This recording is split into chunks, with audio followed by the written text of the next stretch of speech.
Assalamualaikum warahmatullahi wabarakatuh.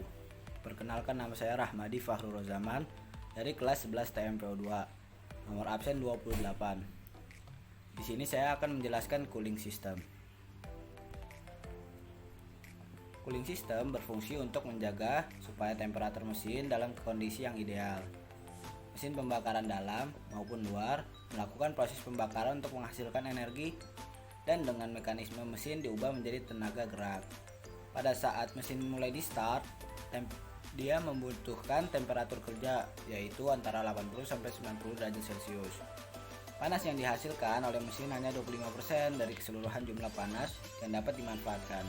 Sisanya 30% diserap oleh mesin itu sendiri, 45% hilang bersama gas buang, dan sisanya hilang karena adanya gesekan pada mesin itu sendiri. Sistem pendinginan ada dua cara. Yang pertama, sistem pendinginan udara. Yang kedua, sistem pendinginan air. Sistem pendinginan udara adalah sistem pendinginan yang menggunakan udara untuk mendinginkan mesin. Keuntungan sistem ini adalah komponen dan konstruksi yang sederhana dan tidak memerlukan perawatan yang lebih. Namun di sisi lain, pendinginan tipe ini kurang bisa mengatur temperatur mesin sebab konstruksi yang sederhana. Untuk kendaraan keluaran sekarang tidak menggunakan tipe ini. Sistem pendinginan ini hanya efektif untuk tipe kendaraan roda 2 saja. Meski juga ada kendaraan roda 4 yang menggunakan sistem pendinginan ini. Namun hanya pada beberapa tipe atau merek tertentu saja. Sistem pendinginan air. Komponen-komponennya yang pertama, 1. Radiator, 2. Reservoir tank, 3. Tutup radiator, 4. Kipas radiator, 5. Pompa air, dan 6. Termostat. Yang pertama, radiator. Radiator berfungsi untuk membuang panas atau mendinginkan air yang telah digunakan untuk mendinginkan mesin melalui sirip-sirip yang ada pada radiator. Yang kedua, reservoir tank. Komponen ini berfungsi menampung air saat tekanan upper tank radiator naik atau saat relief valve terbuka, dan berfungsi mengalirkan air kembali saat terjadi kevakuman dalam upper tank radiator atau saat vakum valve bekerja. Yang ketiga, tutup radiator atau radiator cap. Cara kerja terbagi menjadi dua, yaitu cara kerja relief valve dan cara kerja vakum valve.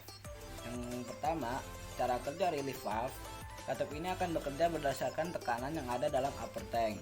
Saat upper tank menampung banyak sekali air yang panas dan bertekanan, katup ini akan tertekan ke atas karena tekanan pada reservoir lebih rendah dari upper tank. Maka air akan mengalir ke reservoir tank melalui katup relief yang terbuka. Cara kerja yang kedua yaitu cara kerja vakum valve.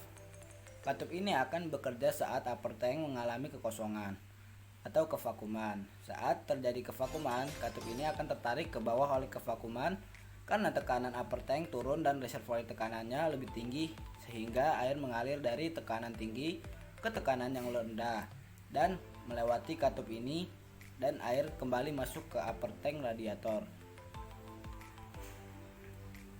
Kipas radiator atau radiator fan berfungsi untuk membantu mendinginkan air yang ada pada radiator dengan menyerap udara dari depan ke belakang untuk mengalirkan udara ke sirip-sirip radiator agar pendinginan air lebih maksimal. Macam-macam kipas radiator. Yang pertama, kipas radiator yang diputar oleh mesin. Yang kedua, kipas radiator yang diputar oleh motor listrik. Tambahan atau catatan, kipas radiator berbeda dengan kipas yang lain pemasangannya. Tidak meniupkan udara namun menyerap udara. Pemasangan yang terbalik akan membuat sistem pendinginan tidak normal dan menyebabkan temperatur mesin menjadi naik. Pompa air atau water pump berfungsi untuk memompa air radiator dari lower tank ke mesin kembali untuk kembali mendinginkan mesin. Pule alat ini dihubungkan dengan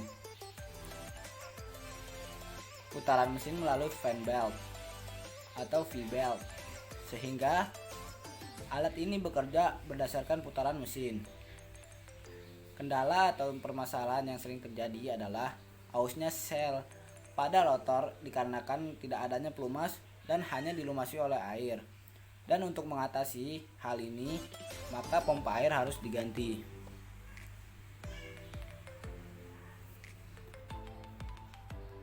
Yang terakhir, termostat terbagi menjadi dua: termostat tanpa katup bypass dan termostat dengan katup bypass. Termostat tanpa katup bypass komponennya: yang pertama, valve silinder, yang kedua silinder, yang ketiga wax, dan yang keempat jiggle valve. Termostat tanpa katup bypass, saat temperatur rendah, saluran air ke radiator ditutup oleh termostat sehingga air akan mengalir dari blok silinder ke pompa melalui saluran bypass. Saat temperatur panas, saluran air ke radiator dibuka. Termostat sudah terbuka sehingga air akan mengalir dari blok silinder ke radiator, ke pompa, ke blok silinder, dari blok silinder melalui saluran bypass ke pompa dan blok silinder.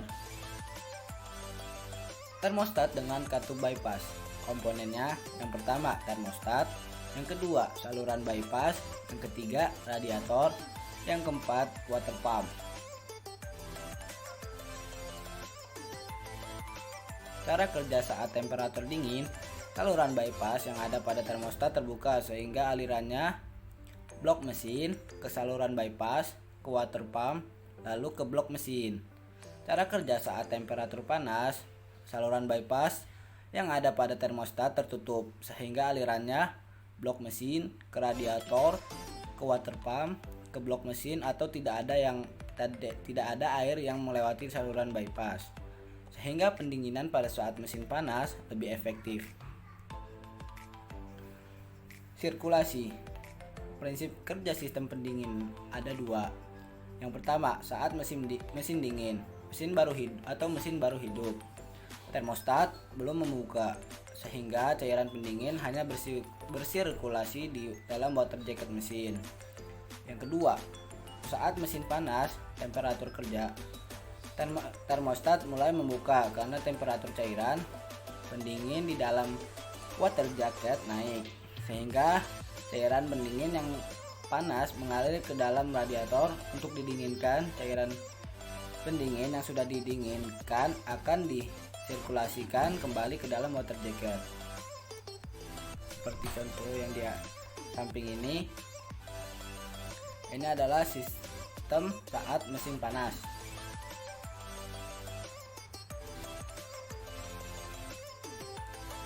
Terima kasih. Cukup sekian dari saya. Kurang lebihnya mohon maaf. Wassalamualaikum warahmatullahi wabarakatuh.